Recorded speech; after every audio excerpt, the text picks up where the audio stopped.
evening and welcome to this edition of the Island Stats Sports Show. I'm your host, Earl Baston. Joining me is co-host Jason Juggling J. Ford.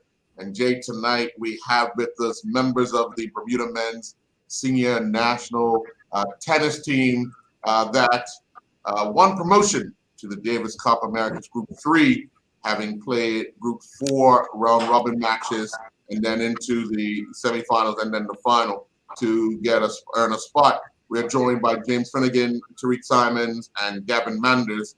The other member of the team, Trey Mallory, is unable to join us, as well as the coach, Ricky Mallory.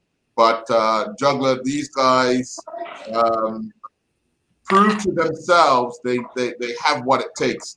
I know in watching these guys play over the last number of years, they believed in themselves and they believed in a spot where they were, and it all came together last week. I mean, exciting tennis all week, overcoming some adversities as well as teams that they've never beaten before.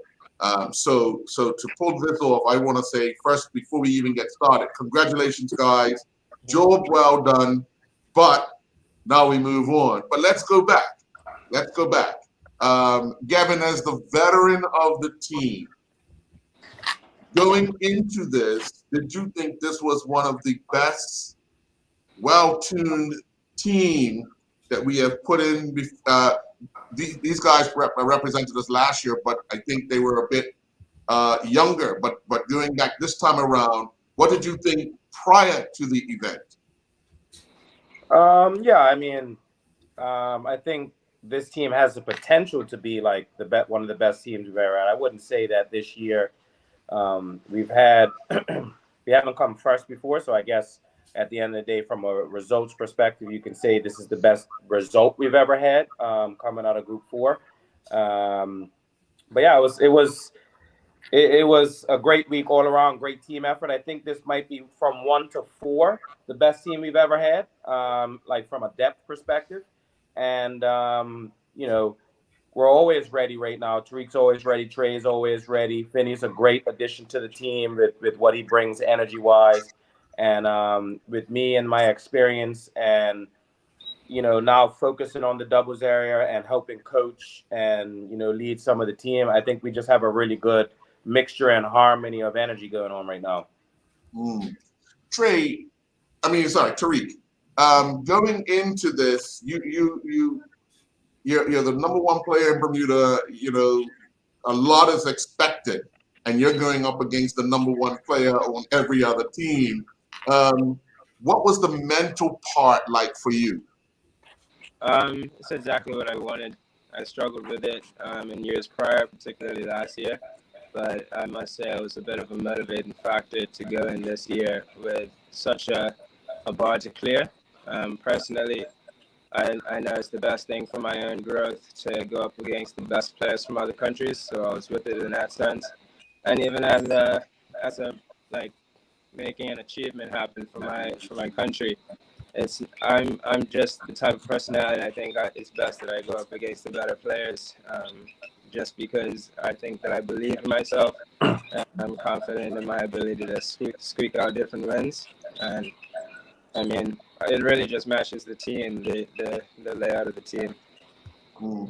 And James, playing doubles, you did play one singles match, but playing doubles, you're paired up with Gavin.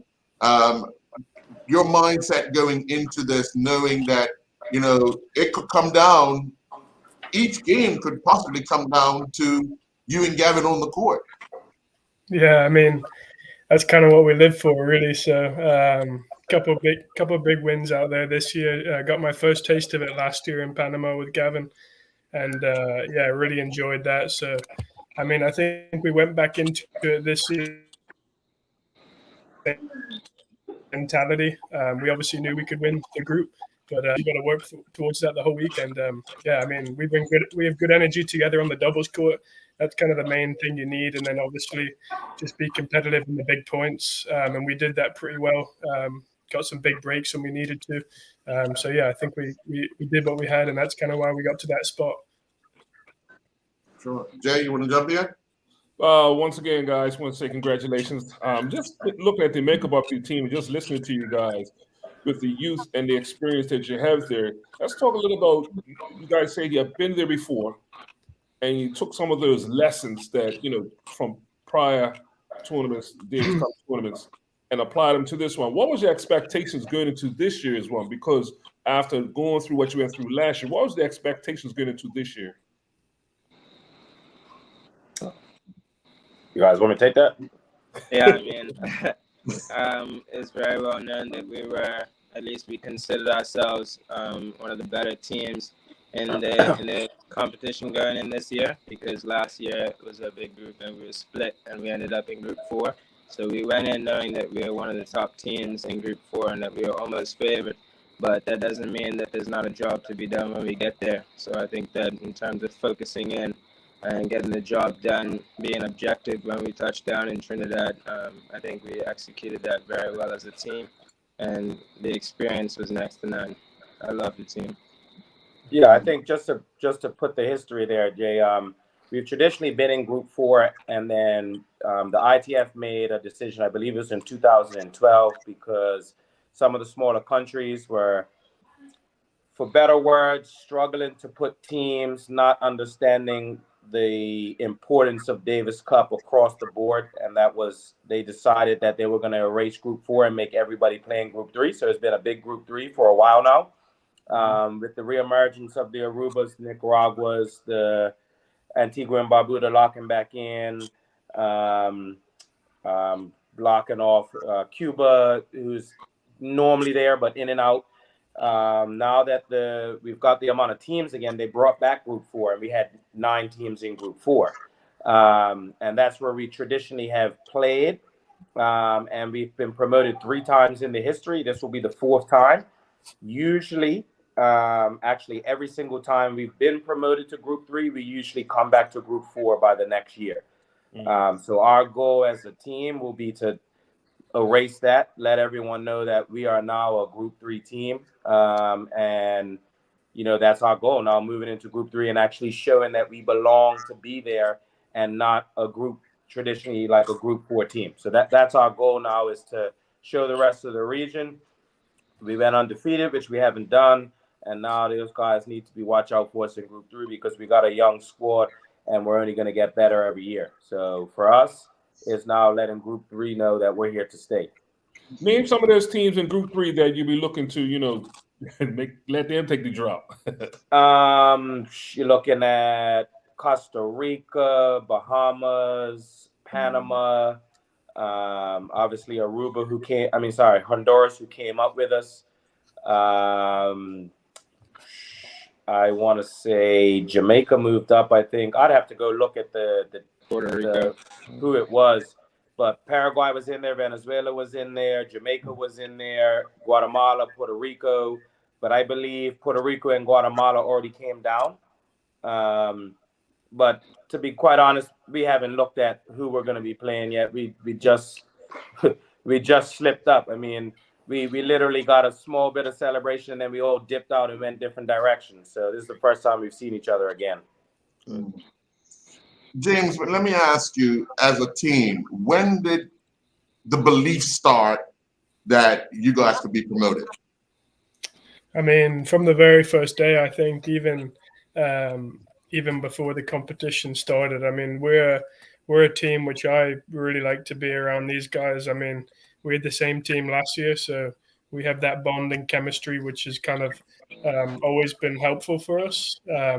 We knew from the kind of get-go that we had the chance being ranked the number 1 team going into the week, but obviously you still have that pressure coming down on you throughout the whole competition. People are looking at you like, can you live up to your name or whatever? And we kind of just pushed through, stayed focused throughout all of our ties. I think we did that really well throughout the week. And going into the final day against Cuba, the two Tariq and Trey both performed really well, and beating them for the first time was also a statement. So, I mean, it was a crazy week, and yeah, we did what we came for. Tariq, walking off the court at the end of it all, and looking at the players that you faced, does that drive you even more? First of all, to remain number one in Bermuda, but also look to play even at just a little higher level? Yeah, I mean, it's very encouraging. It definitely does the job of applying the pressure because I was able to hold off all the other except one, all the other number ones from the other countries. I won 2 of my 3 matches. And I know that the level is only going to be higher next year in Group 3. And I've seen it before. I've been slaughtered to those guys before, and it's really motivating that I have this clear image in my head to go into next year and to train with throughout this year into next year, because I know what the deal is. I know what level I have to be at. It's just a matter of putting in the work and hitting my objectives before next year comes. Gavin, as one of the senior players and helping with the coaching, have you heard from the other players that just missed out on making the team? How exciting are they to try to now be a part of this team? Yeah, I mean, it's a lot of the guys that want to get in. Chris was someone who actually had earned a spot, but through some vaccination stuff, we missed him.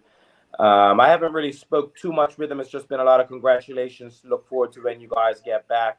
But this is a lot of excitement all around for Bermuda tennis. I mean, for us to be able to go there, go undefeated, solidify ourselves as a really good team in the region. If you look at, because we've done it before in sports, and you're somebody that has, put things in perspective for the just regular guy looking at who we're playing against. And we did the population stuff. The average population for this competition for us was like 4 or 5 million. You know what I mean? The biggest country was 11.4 million. I think you got to keep things in perspective when we look at that. We're 68,000 and we're playing against, I can't remember which one was 11.4, but 11.4. Next one was like 7 point this. And it's just an exciting time for us. And I think we need to use this momentum. We need to go back. We need to just keep this excitement going through the events, through us, connecting with the other guys back home, through us keeping Finney in the loop, because we got guys away as well, right? Trey going back to college. I think if we keep this nucleus together, then we have Daniel who possibly could join the team. I mean, we're a really deadly team for the next 10 years if we can stick this core together and then bring in whoever is good enough and has a determination to step up. Because at the end of the day, as much as it may be exciting for these younger guys, it's probably a little scary for some of them, because now there's not a lot of room to squeak in this squad. You know what I mean? There really isn't. I mean, you could ask these guys. I mean, we have the best doubles team in the competition. You know what I mean? And that we've never really had the very best doubles team. We have Trey, who was the best number 2 in the competition, and we had the second, probably arguably the second best number 1. So we have a lot of positives to look at, but at the end of the day, it's not about Group 4 no more. You know what I mean? It's not about that anymore. It's about how do we use this and now take ourselves up to the next level and continue on this path to just continue to progress and not get, complacent with, we're one of the best teams in Group 4. We're okay to go back down, win it again. No. It's time to stay up and continue on that path. All right. Well, we're going to take a fresh commercial break, and when we come back, Jay, you're up. We'll be right back.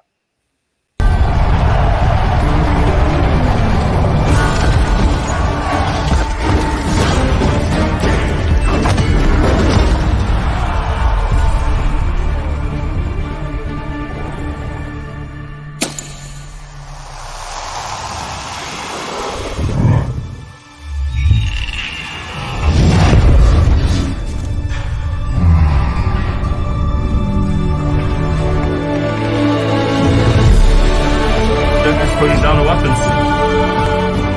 You seeing this?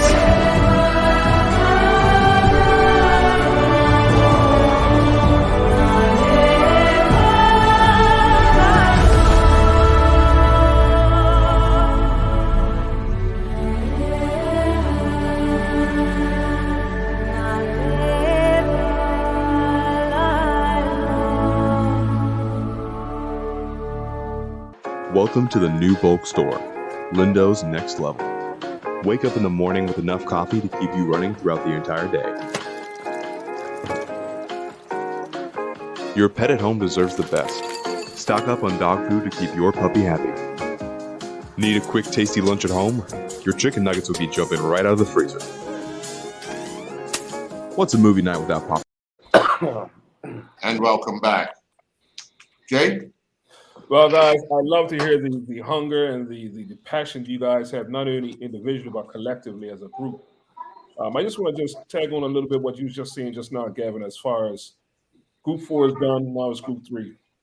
How do we now lift our game up either locally to get to that point where we need to be prepare ourselves for that competition? Because playing just amongst yourselves, obviously, it's you always want to be playing at a higher standard and you know, be more competitive.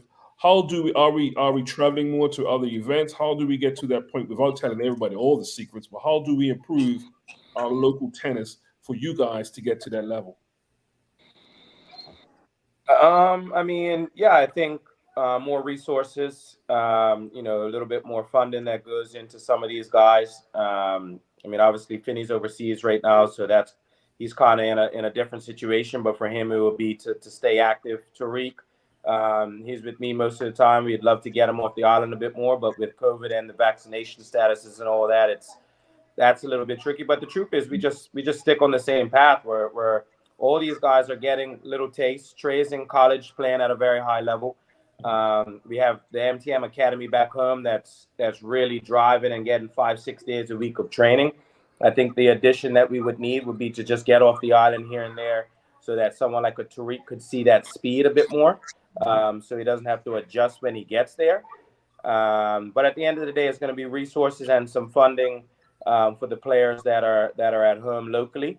But the truth is, we're on a great path. We just take it up another 10 to 15% within the training. It's not about trying to recreate something. We do have something that's working right now. We would just need another 10 to 15% to take it up a notch within the training to be ready for the next level. And that's the progression anyway. You don't want to go up like 50 now just because we're moving up a thing and then we deal with injuries and burnouts. And no, we just continue on this path, add a little bit more, try to get Tariq off island a bit more, keep Finney active in wherever environment that he's in. And Trey is already in a college environment where he's in a top program. So we don't have to worry about him too much. And then myself is just keeping healthy, keeping hungry. And that's the core group right there. From there is Daniel's in training too. So, I mean, for the core group, we have that. And then for us, we're also helping the ones that are coming under us so that we're ready, so that there's no gap after this. That's my job. These guys just focus in on what they're doing. My job is to make sure that the next generation is also ready, because that's what happens in small countries where you have a good little group, and then next thing you know, there's nothing coming after. All that momentum dies, and then you're almost back to scratch again. And that's something that we do not want to happen. We did see over the last 2 years, we've seen a lot of youth activity internationally in tennis. How has that helped the progression of the sport in Bermuda? Yeah, I mean, right now I believe the Bermuda coaches across the board are doing a really good job with the next generation youth. Obviously, I'm at MTM, and I think we've done a good job, but it's not just us. I really think our young core group from 14 and unders, 12 and unders, and all of that is at a very high level. And by the time that any of these guys are ready to relinquish, those are the next generation of players anyway, right? Not to say that we don't have any other good guys, young guys that are trying to knock on the door with us, but the truth is, it's like I said, it's not a lot of room to squeak in there. You really gonna need someone to step up tremendously to get in this squad right now, and that's across the board. So all that international competition is great for us to see that at those ages we are up to par. And we just need the same thing. We need to continue, and it needs to be consistency with all of this. That's all there is to it, really. James, what were some of the particular things you done in preparation for this year's Davis Cup that you didn't do last year? Yeah, I'd say this year was more kind of leading up to it. Obviously, having a good idea I was going to be back in the doubles mix. It was mainly focusing on that kind of stuff, being more aggressive at the net. But then on top of that, getting match play in. As you know, in tennis, the main thing to kind of practice and be ready for tournament play is to play in the tournaments and a lot of point play. So obviously, I'm working out in Florida now. So when I could, I was trying to be up early in the morning doing fitness, and then after work, putting in the points and playing with people locally, and then trying to get into the tournaments on the weekend when I could. And compared to last year, I mean, I was coming out of college, so I already had that kind of on a plate for me. So it was more kind of my personal drive when I could, and on my own time, which is, I mean, playing with these guys, you don't want to let them down. So putting in my hard work personally, and that's kind of what drove me to play how I did this year. Same question for you, Tariq. What did you do different this year after the experience of last year? On court, not that much different. All the things, or most of the things that I've been addressing, as Gavin knows, we do a lot of it at NTM, is a lot of inner work. So any of the mental blockages that I'd have, particularly in pressure situations, because when you go out to a competition like Davis Cup, especially with a team, there's really nowhere to hide. So any little weaknesses and anything that people can probe, they're going to gnaw at it. It's just animals out there. And there's no other way to address that kind of problem. So dealing with pressure, making the right choice in the right moment, dealing with all the types of things that don't have to do with external situations as much, and making myself the best that I could possibly be. It's a lot of inner work, to summarize it. So, Jay? All right, guys. 2 questions for you guys. You tell me. What was your highlight of this Davis Cup, on or off? And what can you take away from this experience to go into next year? We'll start with you, James.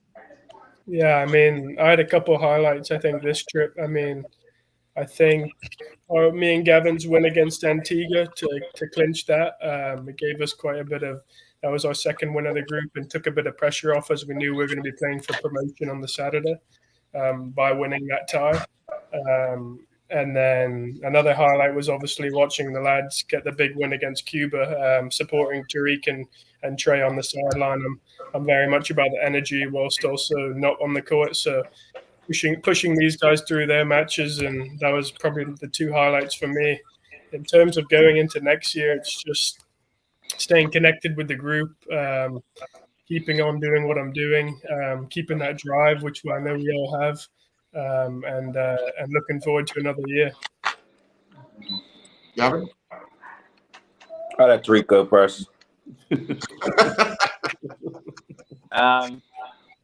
Well, I have top 2 moments. Definitely the moment that we got promoted, after I was able to follow Trey and secure the win against Cuba.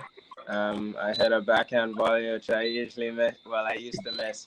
And my team came out on court, and we had a big hug, and it was a beautiful moment.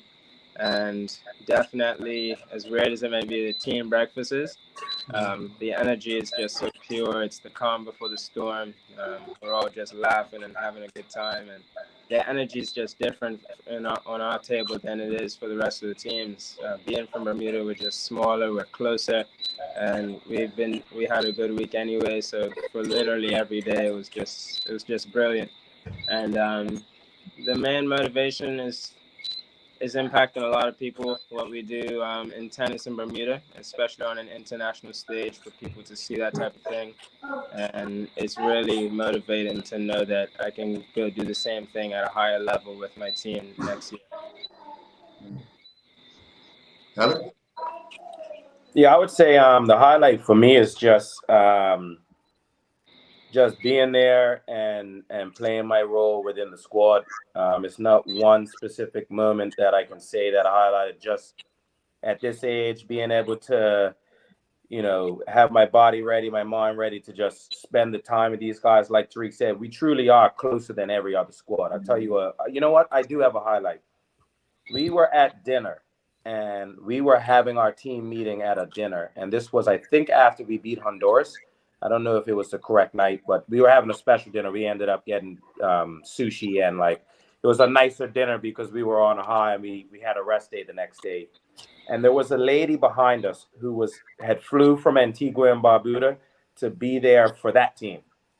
And she literally, after our meeting, we didn't know that she was listening, like literally looked at me and was almost tearing up in her eyes and said, that was beautiful. Like how we had the team meeting, we talk about each other's matches, you know, constructive criticism, whatever support. And that right there is why I love these trips and being able to do those type of things and connect with all these guys. That's kind of what I would say would be like a highlight for me on this specific trip. And then motivation, I don't really need no motivation for like the next year or whatever the case may be. For me at this point, just continuing to play my role to help us get to whatever stage we need to be, and that's enough for me. Being able to be injury free and just be with these guys. I know that for me this year, you know, was a special thing all around because of the age. You just appreciate it a lot more. We're telling these guys, I'm telling these guys, this happened in 2009 when we got promoted. That's a long time ago.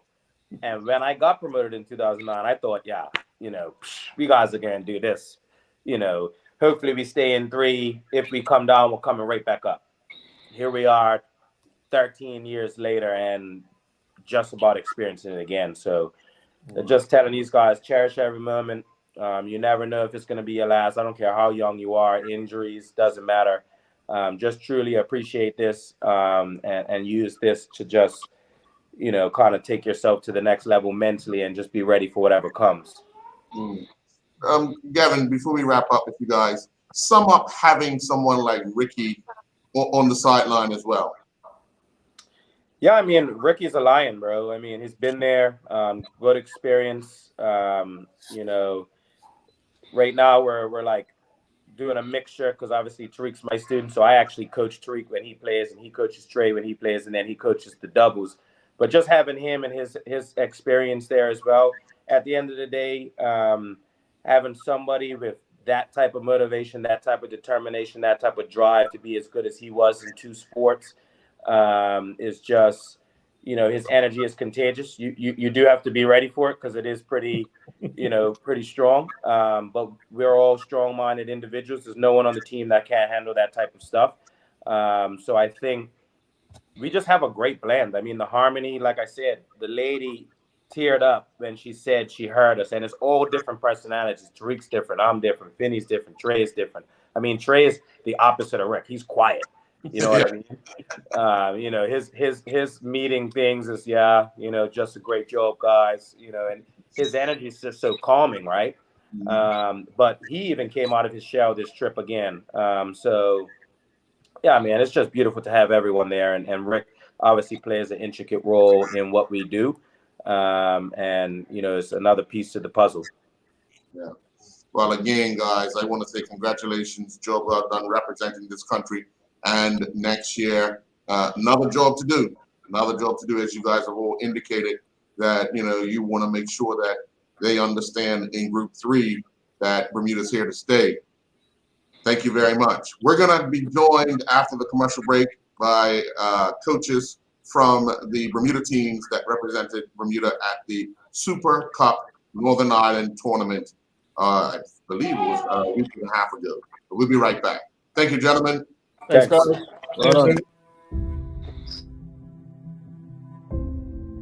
I'm also thankful and grateful because my greatest value of my life is my legacy. But why I do it? I feel supposed to do it. I was put here to be here, to do what I'm doing right now. Once I see somebody moving, it's the greatest joy for me. There's a little person being born. I am thankful that people have given me the trust, you know, for me to empower them, from my players to my family to friends. And that's what I'm thankful for. I'm thankful that people have allowed me and trusted me to be in their life.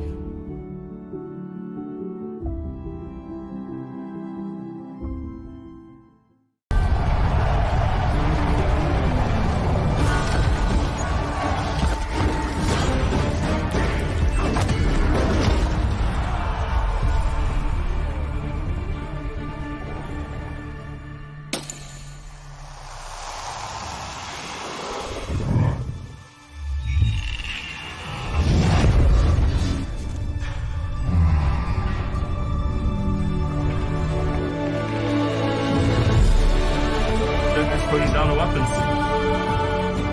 You seeing this?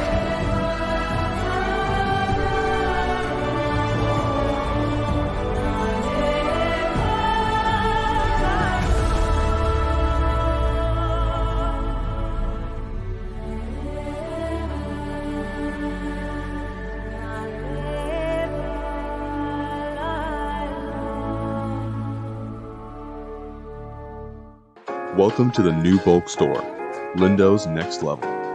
Wake up in the morning with enough coffee to keep you running throughout the entire day. Your pet at home deserves the best. Stock up on dog food to keep your puppy happy. Need a quick, tasty lunch at home? Your chicken nuggets will be jumping right out of the freezer. What's a movie night without popcorn? You can never have too much. Lindo's Next Level. Why go anyplace else? And welcome back. Well, Jay, we're joined by Mark Mills, Jensen Rogers, Darren Lewis, and Richard Todd. These gentlemen were in charge of several young groups that took on some of the other, took on other teams from around the world in the Northern Ireland competition. Richard, first of all, putting these groups together, because you had such a wide range of players from across the island, putting them together to try to showcase, to give them an opportunity to see and experience something outside of Bermuda. Is that what the mentality of going to this type of tournament was about for these youngsters? Yeah, absolutely. The opportunity came through the partnership that the Warwick Archers have with IDA International Development Academy. But for me, what I did not want to do was just keep it so narrow just to our club, because when you start looking at the level of teams that are at this event, it becomes quite clear that you need to take our best players. If we're going there to try to compete and get a real gauge for where we stand within our age groups in different jurisdictions. So we started out with a core, this being the first year of Warwick Archers players, and then slowly, we were sending invites out, and slowly we were starting to get players on board. It did take a little bit of work, but I can tell you that the interest that I've received after returning tells me that moving forward next year, we have some plans in place to try to host an ID event. And we want to offer this opportunity throughout the island, right? Not club specific. And the same thing goes for the coaches as well, right? So there's a real benefit to providing an opportunity for coaches like Mark Mills and Jensen Rogers and Dante Levrock, who was involved in our initial build-up, Keyshawn Smith, who also was, because for me, it's about changing the culture of our football, right? It's at one point, I thought we need to change the environment. You can do that at a single club, but it's not sustainable to make an impact across our football, what needs to be done. It must be a shared collective. So it's no good for me to just take Warwick Archers and come back and keep that in-house. I need Mark to go back to Bascom FC, and Jensen, who is now at Somerset, and even Darren Lewis, who is involved with Saltus at the schools, and be able to take the things that they've seen and help now to implement change, hopefully some cultural change that can happen with our sports. Well, Mark, a lot of times you spend coaching senior teams, but coaching youngsters, how much joy do you get out of that part of helping to see these young kids develop and home in on their talent? It's a pleasure to teach the kids, to get to them, reach to them. Coaching the older ones opposed to teaching the younger ones. That's the difference right there. You get to watch them grow. They take the message on more. You have a relationship with your parents. It's much better to see. Yes. Yeah, and Jensen, what's the experience like for you? For me, it was good because it exposed me to different culture. You know, a lot of the players I didn't know. So now it's how quickly can I establish a relationship with these players. Also networking with the coaches that was also on the trip, and coaches from other places. Some coaches from the States, some coaches from Ireland. So it was a good eye opener for me to help with my development as a coach. So I appreciate the opportunity. Yeah.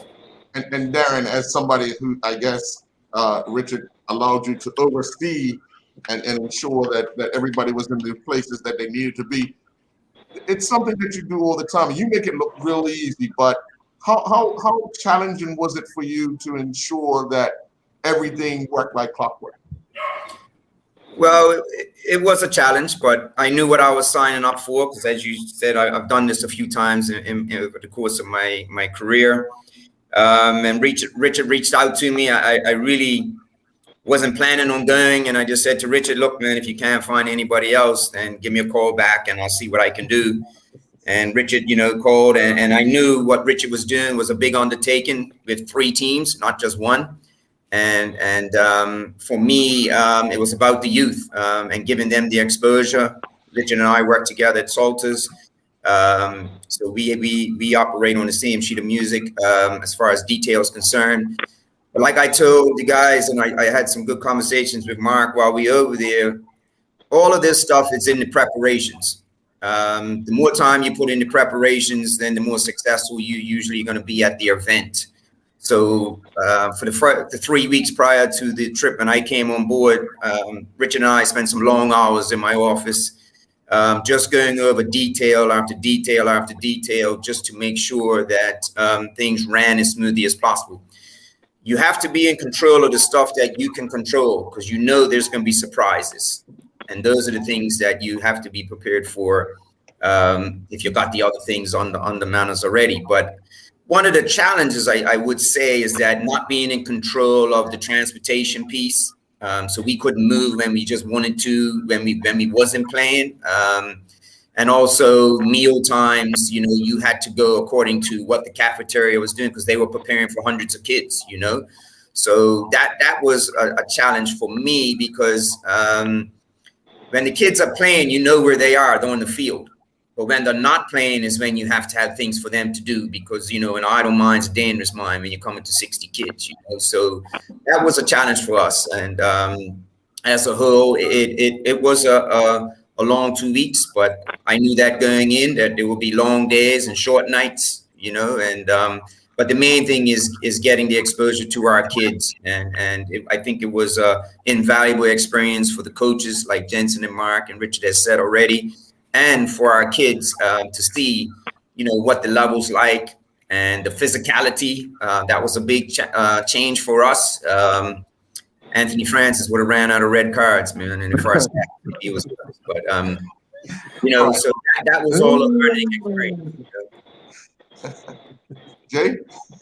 Well, guys, I mean, it was such a joy watching you guys and following you guys' social media feeds throughout those couple of weeks, man, because I felt like I was there and jumping up and down and shouting. So I definitely enjoyed the ride with you guys. But Richard, I want to talk to you a little bit because me and Earl, we had a conversation probably about 5-6 years ago, and the state of our kids, our young footballers. Like we have a great program from Pee-wees up to like 14, 15. The parents out every week, everybody, the Capital, everything's nice. And then 15, 16, 17, 18, it seems like it was just a big drop off. Like what happened? And I had a talk with Philip Bridges years ago. And I was like, Hamilton Parish has had one of the top youth programs for years, but then it never translated into their team, so to speak.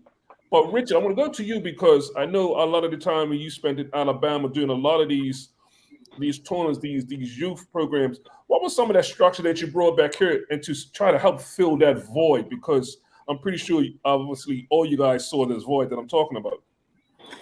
Yeah. Jay, when I first came back, my belief was I want to go back and change the environment. The training environment, the environment in and around the club, the opportunities, the experiences that we're providing for the youth players. And you're right.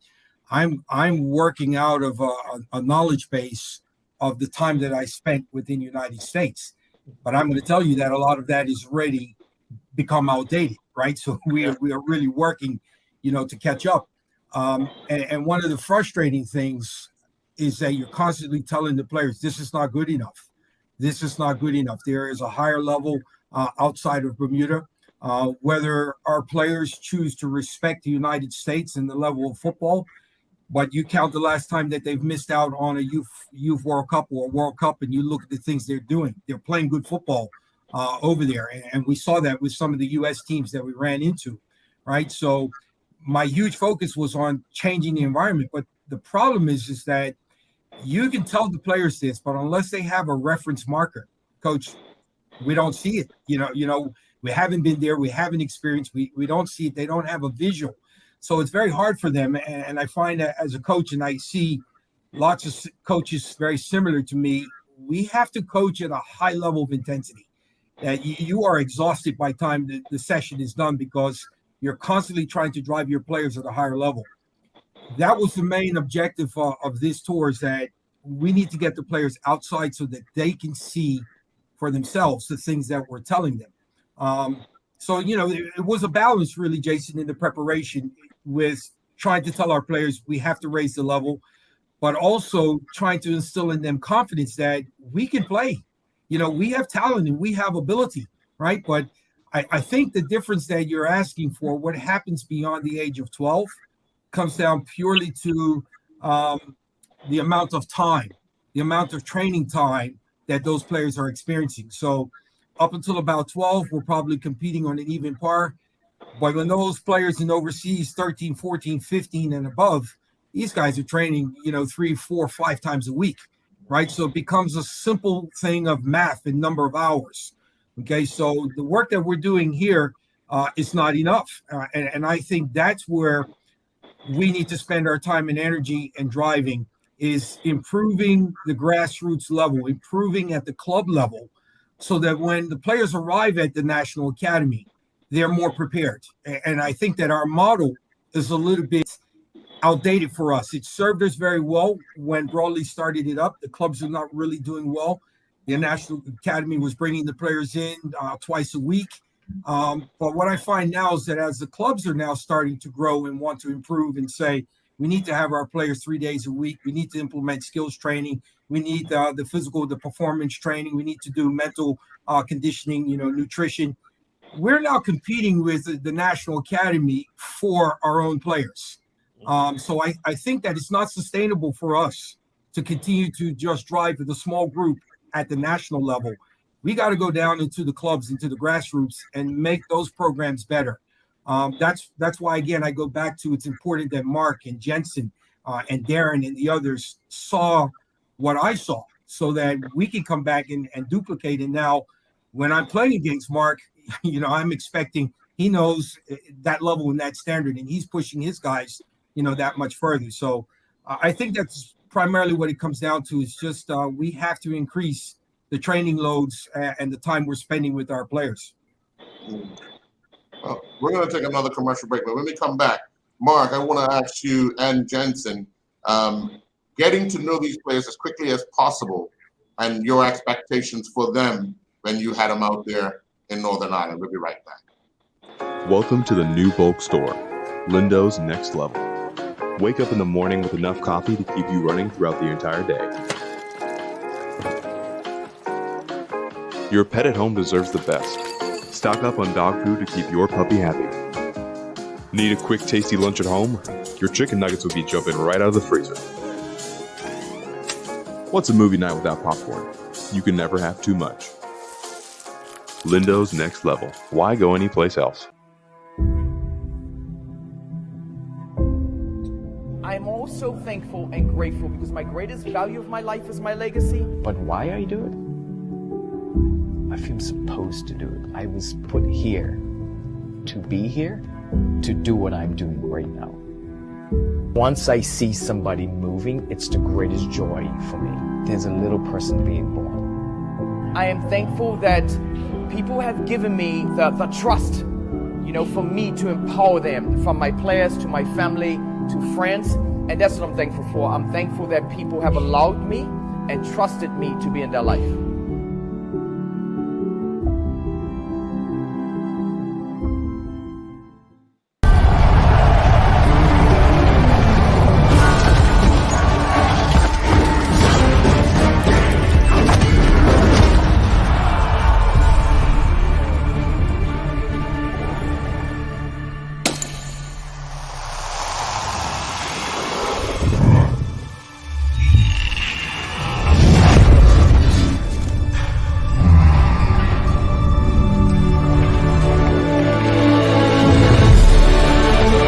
Putting down the weapons. You seen this?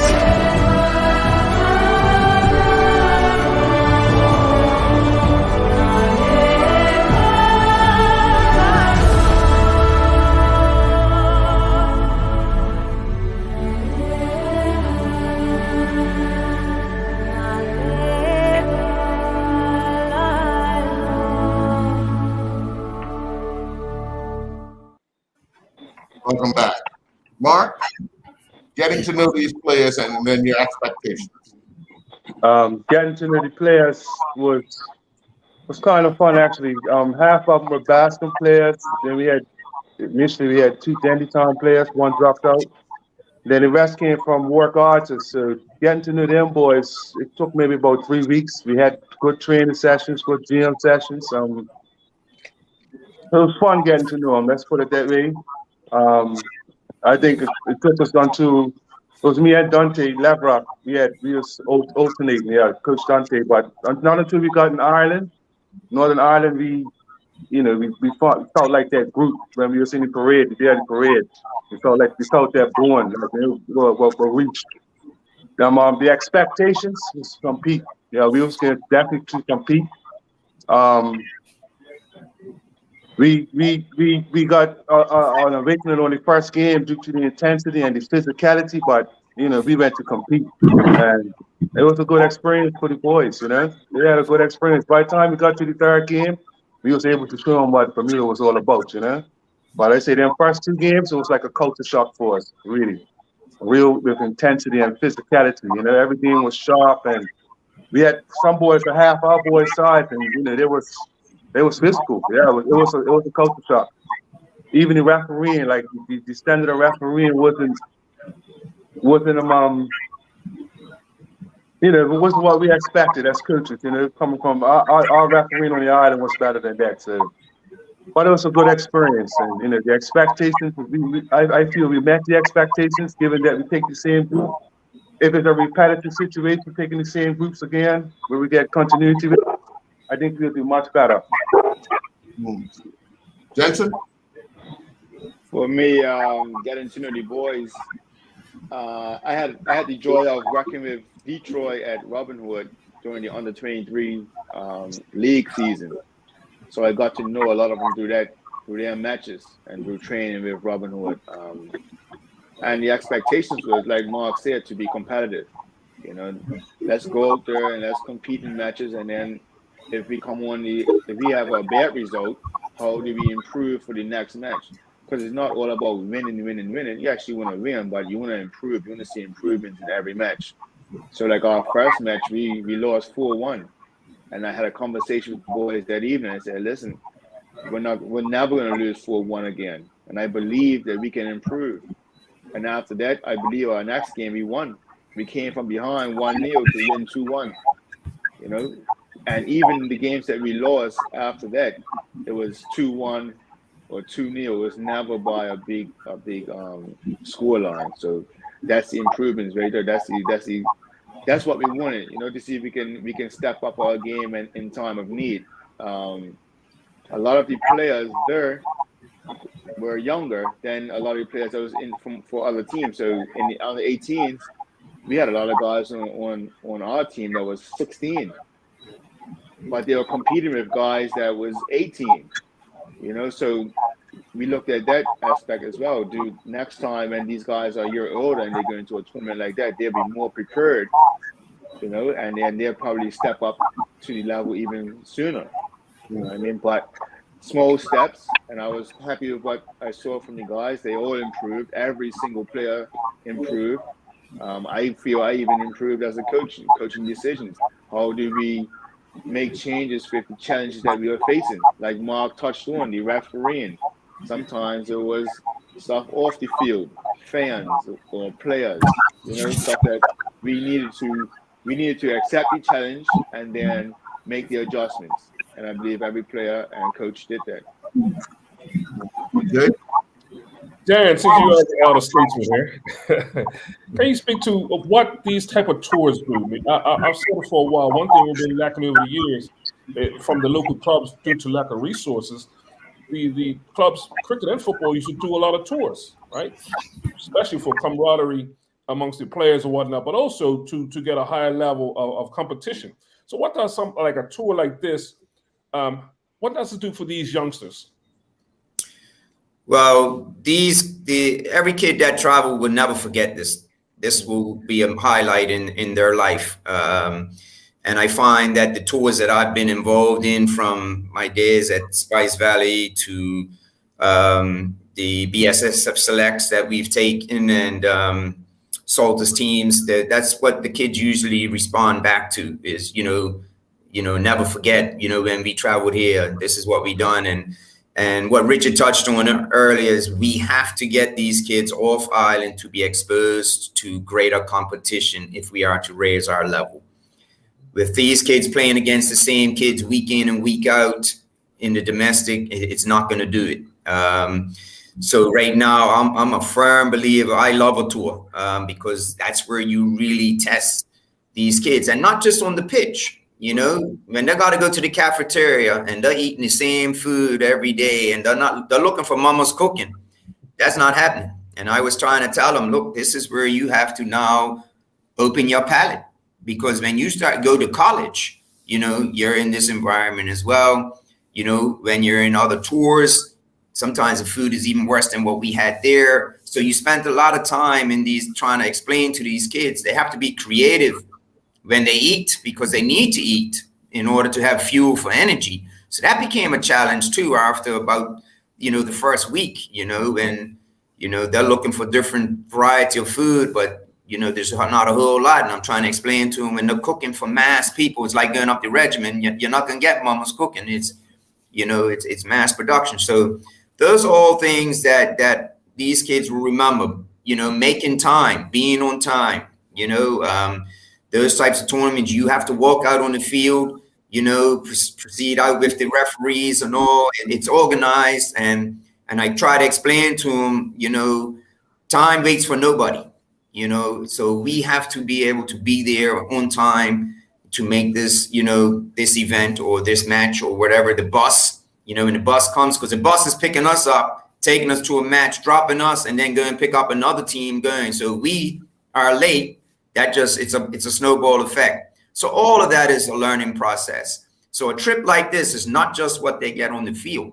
It's the whole travel aspect of airports, pack your patience. You know what I mean? What we went through there, luggage not coming, for one of the players didn't come the whole time we were there. And, he had to improvise and things like that. So all of that is a huge learning experience for these kids. They'll never forget. Richard, you mentioned something that you're trying to diversify it and make sure that clubs have more players from other clubs and opportunity. What would you say to other coaches that are not involved right now? Well, there are a number of coaches have reached out and say, how can I get involved or on the next one, right? So just as we will do ID camps for the players, we'll have a process where a coach can express interest to be a part of the tour as well, because it's development. So for me, it was important for Mark, it's important for Jensen in terms of their development. And sometimes we're not getting these opportunities outside of national teams that are traveling. So if there are coaches that are interested, we're definitely open to it. But understand again that this is about development. It's not only development for the players, but also the coaches, from that standpoint. So, and then I would say, Earl, is that I've even extended the invitation and made the introduction to those persons at the Bermuda Football Association. Because can you imagine, we have under 15s and under 17s who are getting ready to travel. What would be the benefit for those teams having gone through an experience like this with this tournament? So all the things Darren is talking about, protocols off the field, getting, into bed. We've learned that you must take the devices from the players at certain times, because with a difference of time zones, the players are up to some hours in the morning chatting back to Bermuda. They're not resting.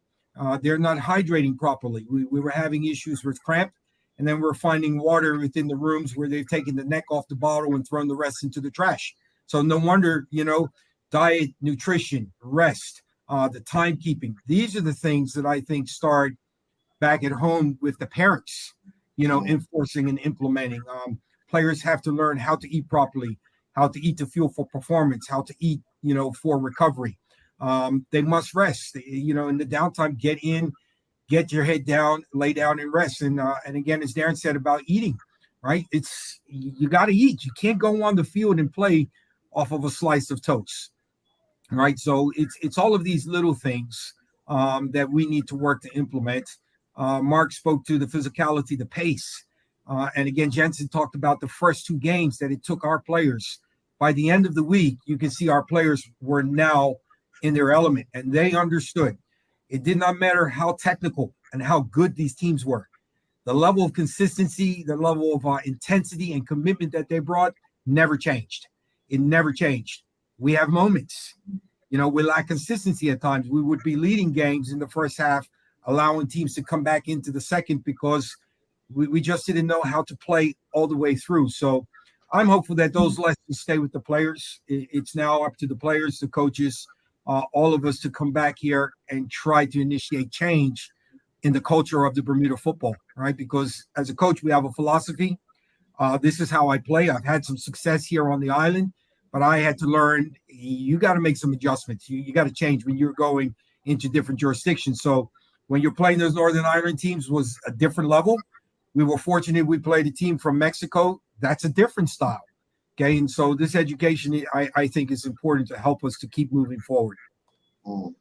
Jensen, how does this experience help you in preparation for the upcoming year as a coach? Oh, this helps me tremendously. Already I got the guys on the field, giving 120. I mean, you can't come short. Just looking at how we was put under pressure from the high press of the local teams in Northern Ireland, the intensity. So now my thinking when I go back to some of the Trojans is we need to make sure our intensity is high and high for the whole game. You know what I mean? And when you're bringing subs in, the guy coming in has to have the same intensity or even more as the guy coming out. So it's no drop off. You don't want no drop off in your team, and it's just playing for the badge, really. These guys, when the teams that we played against, it looked like every single one of the players was playing for a contract. This was the final day. This is the final moment. This is the last chance to get a contract. They were coming in full-blooded, high intensity, no holds bars. It was good to see. It was good to see, and that was stick with me. And I've got these guys at Somerset already. We got to make sure we're good for 90 minutes. Sure. Mark, what about you? What experience have you brought back to your club and ensuring that what you learned as a coach you can now implement in all the teams that you're involved with?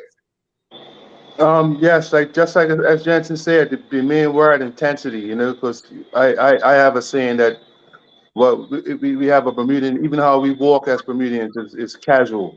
We got a little swagger to our walk, and we have a swagger to our game, and what laid back people that needs to change. And for me, that's the main thing right there, intensity. What we're bringing to the game, and then our mindset again. What are we in it for? What we playing for? What's our purpose? Are we just having a kick about? Are you playing to feed your family for future education? What's happening? Like I want that's the main thing right there for me. Purpose. So I'll have to bring that. Sure. That like just like Jensen said, that when you watch them kids play out there, everybody's playing for purpose, you know. Even the coaches, everybody's coaching with a purpose. The medic, respect. I had met some spectators. I met some spectators that in the first game that came to one of my games, and they followed us all around Northern Ireland. They're seeing people from the first game to the second game, and we didn't even know them. But that's what football means to them, and that was a lesson for me too, right there. You know. Yeah. Any final question, Jake? Yeah, this might be a tricky one for you guys. So watching youth football on a Saturday, you just talking about intensity, right? But then also watching, I've been up the stadium at those tournaments, and I see a different intensity at those tournaments up at the stadium. How do we get that Saturday game up to that level? Because obviously you talked about the timings when you guys into these finals as a timing thing. You got to play this, the warm-ups, everything. But when you see these Saturday games, you don't. It's not replicated. How do we change that Saturday game to make it just as important as a final? Well, it starts in the training environment. And what I say, defense always drives the intensity level, right? So if our level of defense is very laid back, we give the player on the ball lots of time, to do this, to do that, then they will take that time. But the second the defense is now more on top of you right away, it forces the player who's in possession of the ball to be that much sharper, that much quicker. So, you hear it a lot, iron sharpens iron, right? So right from our training environment, we have to be looking at maybe shorter periods. For the next 5 to 7 minutes, I just want high intensity. Allow a little bit of a break, recovery, give some instructions, but then we go back again and we duplicate another 7-minute period of high intensity. That's one aspect. The other thing, I think that while going out to these tournaments is good for the ones who travel, what about the ones who are not traveling? Right. And that's where we need more of the incoming, like what you saw with the teams up at the stadium. Maybe there wasn't really any overseas teams there, but we need to be bringing these teams into the island so that our clubs throughout have that opportunity. So if North Village doesn't have the opportunity, or Devonshire Colts to be able to travel, but they can see the level and be exposed to that level of teams that are coming in. And it's amazing. This tournament is huge for Northern Ireland, for the counties. They put all their resources behind it. I mean, to see thousands of people lining the streets to just see average players. At the moment, well, maybe there's some future stars because they do have a history of teams like United and the others coming through. But I think that if we can balance between travel opportunities, but we're also working to try to get some of these teams here on the island, I think that can make an impact for us. Sure. And Darren, I'm going to ask you the final question. The importance of parents' involvement, understanding what the important role they play in preparing their young person for sport. It could be any sport, but we're talking football right now.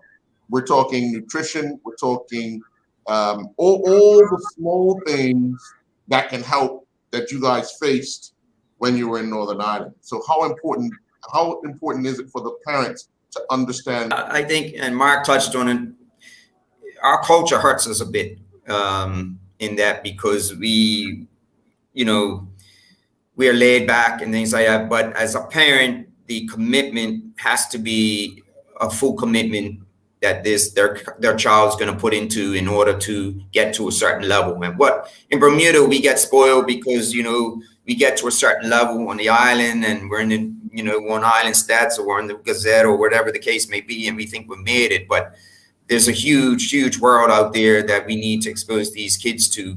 But it's all out commitment. I mean, we're in 22 miles and we have kids, sometimes struggling to get to training. Whereas you hear some of the stories when we're over there, some kids are driving an hour and a half to get to training and an hour and a half back home, but that's the drive that they have, in order to be the best they can be, So I think from all sports is we need a bigger commitment.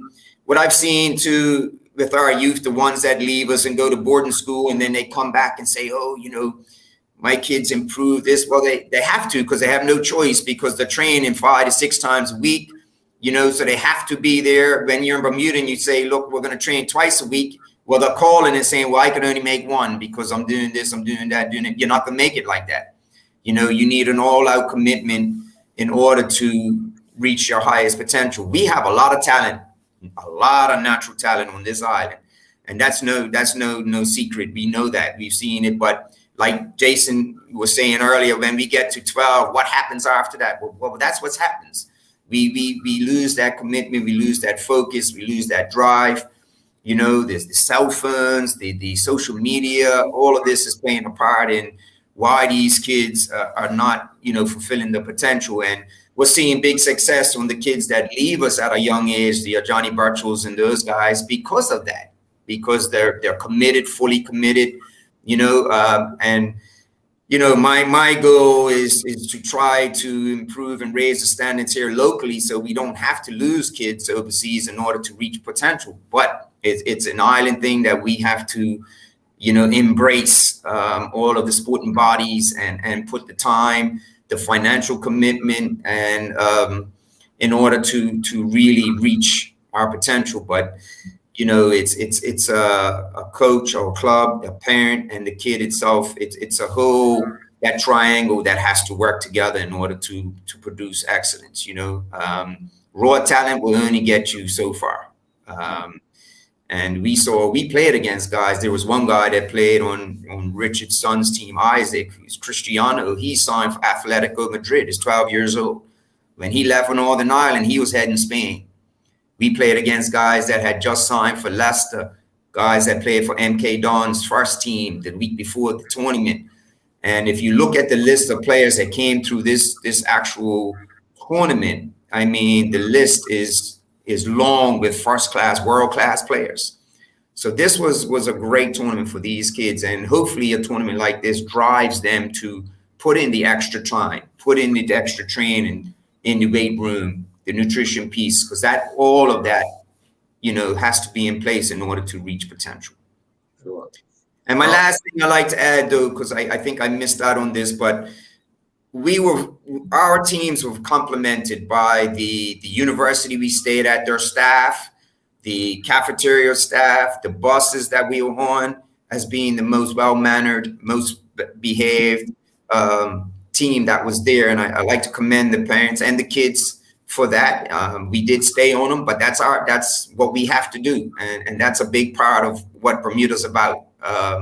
You know, is also, you know, these kids being respectful. I mean, we looked in the window of a dorm next to us and it was atrocious how it was left.